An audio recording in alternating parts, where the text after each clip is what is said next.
আসসালামু আলাইকুম everyone, welcome back to my channel. আশা করি সবাই ভালো আছেন। আজকে আমি নিয়ে এসেছি একটি ব্লগ। এই ব্লগে আমি শেয়ার করব আজকে কি কি বাজার করা হয়েছে, এমন কি কি রান্না করা হয়েছে। তার আগে যারা এখনো আমার চ্যানেলটি সাবস্ক্রাইব করেননি, সাবস্ক্রাইব করে সাথে থাকবেন আর বেল আইকনে ক্লিক করবেন নতুন নতুন আপডেট পেতে। সকাল সকাল ঘুম থেকে উঠেই ফ্রেশ হয়ে আব্বু চলে গিয়েছিল বাজারে বাজার করতে।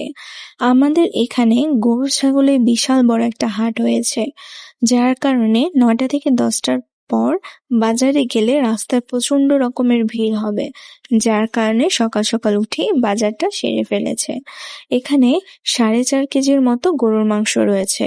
আপনারা অনেকেই ভাবতে পারেন কুরবানির আগে কেন গরুর মাংস কেনা হয়েছে। আর যে ওয়েদার, এই ওয়েদারে সবারই মন চাবে গরু ভুনা বা খিচুড়ি খেতে। এটা কিন্তু এই ঠান্ডা ঠান্ডা ওয়েদারে বেশ জমে যায়। এখানে যে মাংসগুলো দেখতে পাচ্ছেন এগুলো হচ্ছে কিন্তু মুরগির মাংস। বাজারে দেখতে পারবেন অনেক বড় বড় সাইজের মুরগি, ওগুলোই হচ্ছে খাসি মুরগি। এখানে প্রায় 3 কেজির মতো খাসি মুরগি নেওয়া হয়েছে। এই ছিল গরুর মাংস আর মুরগির মাংস। আর এখানে অল্প কিছু পরিমাণ কাঁচা সবজিও রয়েছে ঈদের আগ পর্যন্ত খাওয়ার জন্য। প্রত্যেকটা কাঁচা সবজি কিন্তু খুবই উপকারী। এখানে গাজর নেওয়া হয়েছে। গাজর কিন্তু অনেক ভিটামিন, গাজরেও রয়েছে ভিটামিন সি। প্রতিদিন যদি সালাতে আমরা গাজর রাখতে পারি তাহলে স্কিন বা চুলের জন্য বেশ উপকারী। আর এখানে কাঁচকলা রয়েছে, যাদের পেটের সমস্যা বা খেতে পছন্দ না বা জন্ডিস হয়েছে তাদের জন্য কিন্তু কাঁচা কলার তরকারি বেশি উপকারী। আর এখানে করলা নিয়েছে, অনেকে এটাকে উস্তাও বলে থাকে। উস্তা ভাজি বা করলা ভাজি শরীরের জন্য কিন্তু বেশ উপকারী। আর এখানে কিছু টমেটোও নেওয়া হয়েছে। এই ছিল আজকের বাজার। কেমন হয়েছে অবশ্যই কিন্তু কমেন্ট করে জানাবেন। এই যে মাংসগুলা দেখতে পাচ্ছেন গরুর মাংস, এটা কিন্তু একদম ফ্রেশ, মানে টাটকা মাংস। আর মাংসের কালারটা দেখুন টকটকে লাল, দেখেই বোঝা যাচ্ছে মাংসটা কত ভালো পড়েছে। আর এখানে মাংসের পরিমাণ বেশি, চর্বির পরিমাণ খুবই কম, 2-1 পিসের মতো চর্বি রয়েছে। আর মাংসের সাথে 2টা নলিও পাওয়া গিয়েছিল পায়ের, আর ওই 2টাকে আলাদা করে রয়েছে। আর যেহেতু এখানে অনেক বেশি মাংস, 4.5 কেজির মতো, তাই এগুলো পলিথিন করে ভাগ ভাগ করে রেখে দিচ্ছে। কিছুদিন পরেই কিন্তু ঈদ এসে পড়বে। অনেকেই ঈদের কুরবানির মাংস দিয়ে গরুর কাবাব করে থাকে, জালি কাবাব করে থাকে, গরুর মাংস ভুনা করে থাকে, অথবা নুরুসা রান্না করে থাকে, গরুর মাংস ঝাল পিঠা খেতে ইচ্ছা করে। আপনাদের গরুর মাংসের কোনো যদি রেসিপি লাগে তাহলে অবশ্যই কিন্তু কমেন্ট করে জানাবেন, আপনাদের সাথে নিয়ে আসবো নতুন নতুন রেসিপি। সব বাচ্চারাই কিন্তু মাংস খেতে খুবই পছন্দ করে। প্রতিদিন বিকালে যদি মাংস দিয়ে বিভিন্ন আইটেম রান্না করা হয় তাহলে কিন্তু বাচ্চারা খুবই খুশি হয়। এই মাংস দিয়ে বা যে কোনো ধরনের মাংস দিয়ে বিভিন্ন ধরনের নাস্তা করা যায়। এরই মধ্যে কিন্তু আম্মু গরুর মাংস 3টি ভাগ করে ফেলেছে। এখন এটাকে পলিথিনে করে রেখে দিবে ফ্রিজে। আর এই যে এখানে মুরগির মাংসগুলো দেখতে পাচ্ছেন, এগুলো কিন্তু বাজারে আপনারা দেখতে পারবেন অনেক বড় বড় মুরগি রয়েছে, ওগুলাকে খাসি মুরগি বলা হয়। এই খাসি মুরগিগুলো কিন্তু কেজি হিসেবে বিক্রি করা হয়। আমরা এখানে প্রায় 3 কেজির মতো খাসি মুরগি নিয়েছি। এখানে 2 ভাগ করে নিয়েছে আম্মু, আজকে 1 ভাগ রান্না করবে।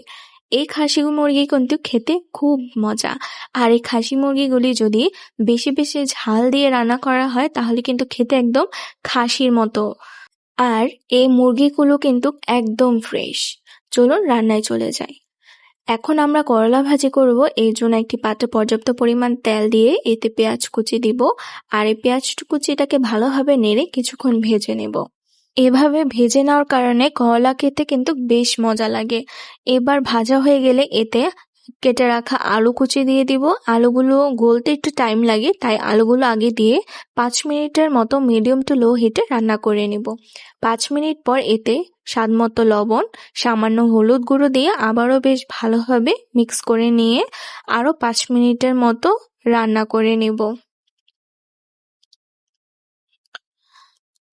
আলুগুলো যখন মোটামুটি সিদ্ধ হয়ে আসবে তখন এতে কেটে রাখা করলাগুলো দিয়ে দেব। দিয়ে আলুর সাথে বেশ ভালোভাবে নেড়ে মিডিয়াম টু লো হিটে করলাটাকে 10 মিনিটের মতো রান্না করে নেব।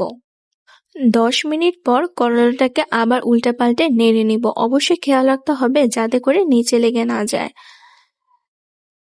মোটামুটি করলা হয়ে আসলেই এতে 4-5টি কাঁচামরিচ ফালি করে দিয়ে আবারও বেশ ভালোভাবে নেড়ে দেব। হওয়ার কিছুক্ষণ আগে যদি মরিচ ফালি করে দেওয়া হয় তাহলে খুব সুন্দর একটা ঘ্রাণ চলে আসে। এখন এটা 5 মিনিট লো হিটে রান্না করে নেব। 5 মিনিট পর করলাটাকে আবারও এপিঠ ওপিঠ বেশ ভালোভাবে নেড়ে নিচ্ছি।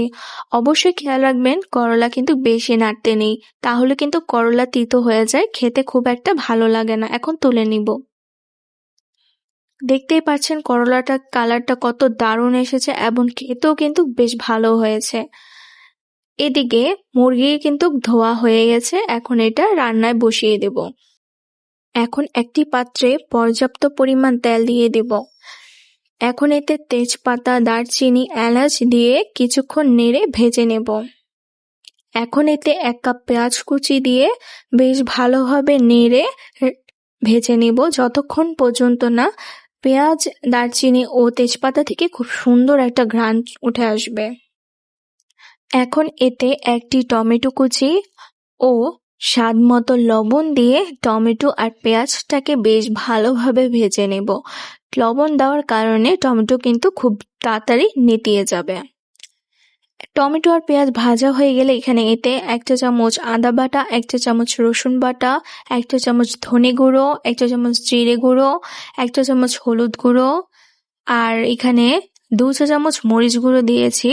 আমরা একটু ঝালের পরিমাণ বেশি রাখি, আপনারা আপনাদের স্বাদ অনুযায়ী দিয়ে নেবেন। এখন মশলাটাকে বেশ ভালোভাবে নেড়ে কিছুক্ষণ কষিয়ে নেব। মশলার উপরে যখন তেল চলে আসবে তখন এতে ধুয়ে রাখা মুরগিগুলো দিয়ে মশলার সাথে খুব বেশ ভালোভাবে নেড়ে নেব আর এটাকে মিডিয়াম টু লো হিটে 10 মিনিটের মতো রান্না করব। মাংসটা কিন্তু এপিঠ ওপিঠ আবারও বেশ ভালোভাবে নেড়ে নিচ্ছে। দেখুন মাংসটার কালার কতটা সুন্দর হয়েছে। এগুলা দেখে কিন্তু কেউ বুঝবে না এটা খাসি মুরগি, সবাই বুঝবে হয়তো এটা গরুর মাংস নয়তো এটা খাসি। দেখুন আবারও দেখাচ্ছি কালারটা কত সুন্দর হয়েছে।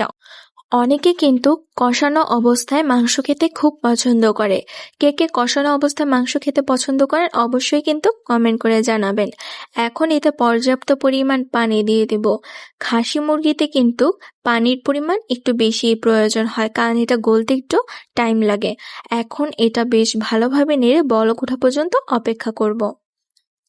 দেখুন মাংসতে বলক উঠে এসেছে, এখন এটাকে আবারও ভালোভাবে নেড়ে দিচ্ছি। নেড়ে মিডিয়াম টু হাই হিটে 10 মিনিট রান্না করে নেব।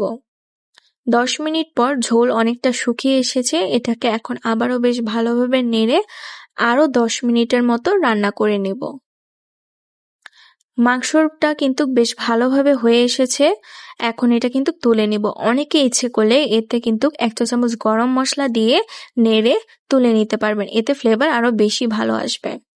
দেখুন মাংসের কালারটা কতটা ভালো এসেছে, আপনারা কিন্তু এভাবে বাসায় ট্রাই করবেন আর এটা কিন্তু খেতে বেশ দারুণ হয়েছে। এই ছিল আমার আজকের আয়োজন।